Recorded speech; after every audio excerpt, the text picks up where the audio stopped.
Hello! Good day everybody, or good evening, wherever you live on this world.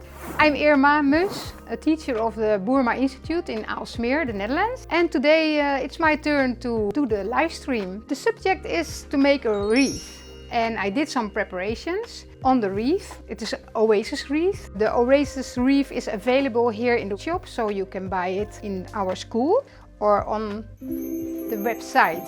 Yes. Yeah. I did some preparations on forehand with the grey material. The whole idea behind this wreath is grey colors and white, and structures and herbs. Because we thought it is nice to work with awkward material, what is not really common to work with every day. But in fact, everybody can buy it, even in the garden center, but even sometimes in the supermarket. Also in the flower shops you can buy the material I use. And if you are lucky and have your own garden, then maybe you can also pick something out of your own garden. This is the Leucophyta. It's a perennial plant. We only use the tops.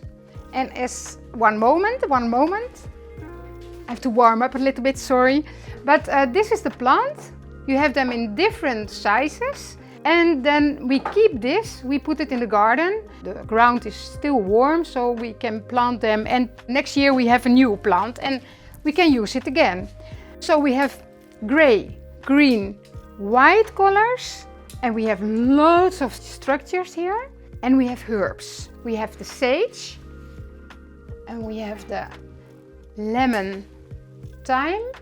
We have the lavender, also cut from the plant. We have the eucalyptus. We have stachys from my garden. You have those very, very nice velvet grey leaves. And then you have the Cinerario Senecio cineraria. It's also from the garden.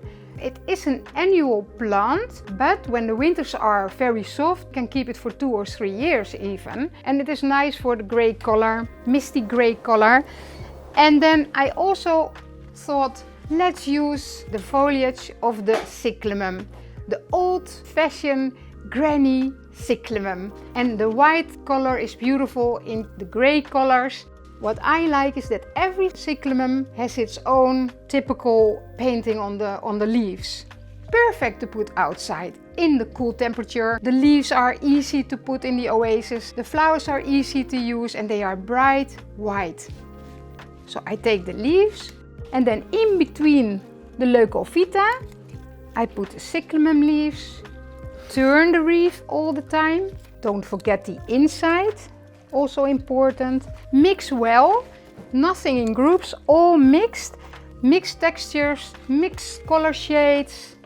And the more color shades, the more textures you have, the more beautiful this arrangement will be. Also some leaves crisscross on the top. So, and then one more. And then later on, when it's ready, I put some cyclamen flowers in, but they are so delicate, I wait till the last moment to use the flowers. As you can see from my garden, I took the stachys. Very nice and soft material, though you have to use a wire because the stem is rather weak. So I put everything on double leg and then I can put it better in the oasis. So I did a little preparation, of course, otherwise it's getting boring maybe. Turn the wreath all the time. Don't forget the top. We just cleaned our eucalyptus for the bouquet, which I will make after this arrangement. But then suddenly Angelica said, look at this branch, it is so nice with such small eucalyptus side branches. Can you use it in the wreath? I said, of course. So use every bits and pieces you have till the last moment that you think, okay, now I cannot do anything with it anymore. Then the moment is there to throw it away. So I am always used to work sort by sort. So I start with the Leucophyta, then I use the cyclamen leaves, then I use all the stachys, now I use all the side branches of the eucalyptus. Don't forget the inside of the wreath, and what is of course very important, that you don't use materials too long, so you still can see that it is a wreath. And I will show you now the result. What now? It is like a cooking program, but it's still flower arranging. I use the thyme and we make little bunches of the thyme ready to go into the oasis. In the middle of all other materials there is some place left, so I do the top and then I do diagonal, turn the wreath. Now I use all the lemon thyme and I smell the gorgeous smell. And as you can see, because Angelica and everybody helps me to put everything on wire, that we are ready in time for the live stream. So I ask them to leave this a little bit longer so that it is sprinkling, sparkling out of the arrangement and that not everything is so tight. Turn the wreath, almost ready. 4 left, let's see. Round, round, okay.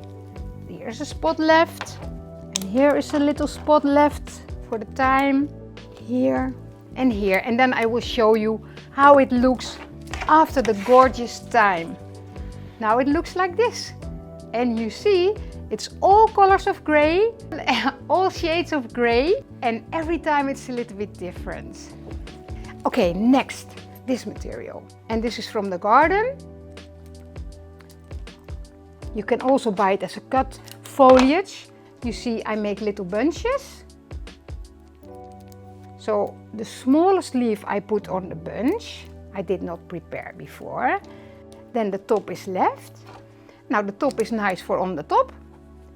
Then we have the little bunches. 1 leaf, make a little bunch, 2, 3rd leaf, cut the stems, hop, wire, ring. And cut. Okay, and now it is a little bit more light gray suddenly. And you know what is so nice from the gray color? You get a sort of zen.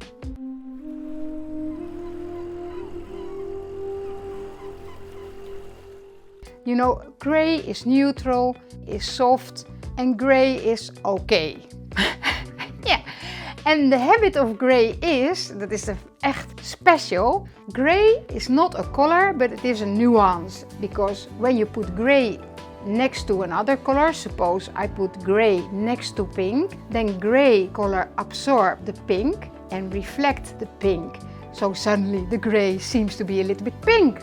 And also with other colors. So it is, in fact, it is a witchy color. Beautiful sage. I bought a plant because I only use the little tops, and then afterwards I put it in the garden from the Boerma Instituut and everybody will enjoy. Angelica can cook with it, Jacqueline will enjoy it in the summertime. So we take the tops. First I do on the top of the wreath and then I do the sides. Turn it around. Even kijken, do I have everywhere sage? No, I have sage here, but I don't have it here. So I need some more side branches. Here is a side branch. And here. And the rest I leave for the garden. Lavender. They help me making little bunches. Don't forget the middle again. I can't tell you enough that you don't forget the middle. And how many shades of grey do you have? How many do you think? Most people think, yeah, grey is boring, grey is mist, cloudy weather, grey in your mind, office clothes, but grey is okay. So Jacqueline Boerma says at least 50, Irma. Oh yes? 50 Shades of Grey, Irma. Oh yeah, but that's a film? Yes, or a book? Is. Or what? Oh, so, I didn't read it, but was it exciting? So we can say grey can also be sexy.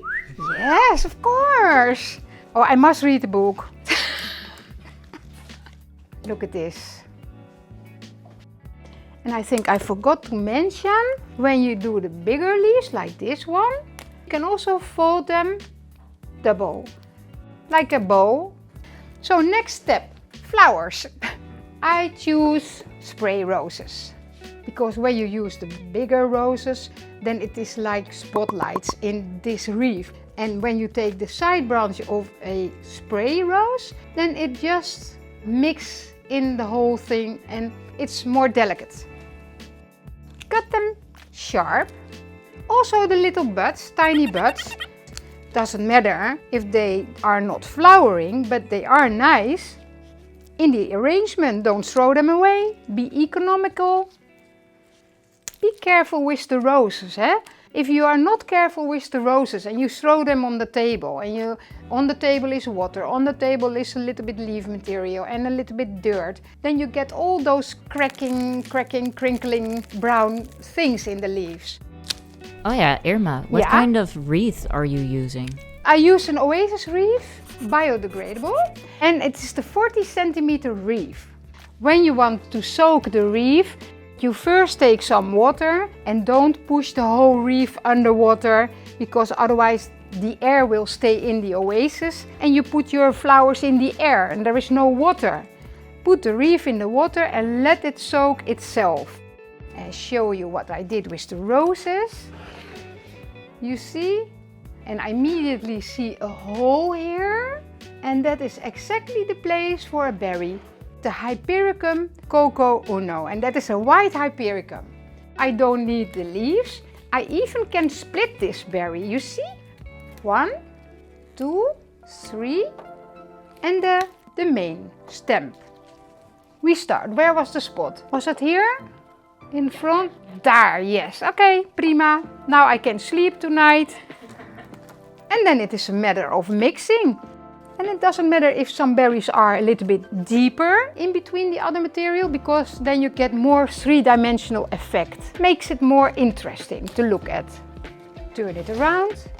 Let's see. Here. And now, this is what I also like so much, you know. Scabiosa stellata. Funny little seed ball from the light blue scabiosas. As you know, the summer flower. Texture, color shades. Everything is coming out very well. And you know what is funny?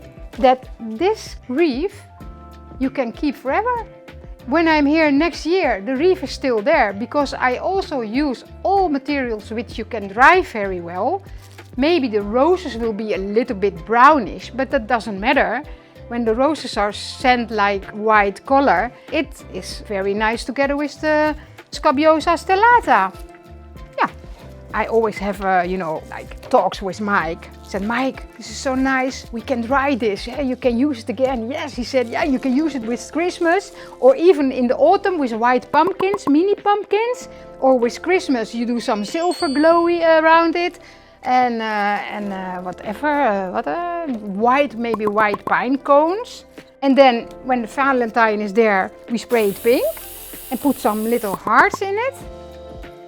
Where shall I put this one? Here. Yeah, this is the last one. And now it looks like this. Very nice. Thanks for watching. If you enjoyed this video, please give it a thumbs up. And if you want to see more content like this, please subscribe to our channel. It's completely free. And a special thank you to our patrons for helping to make these videos possible. Again, thank you very much and see you in the next video.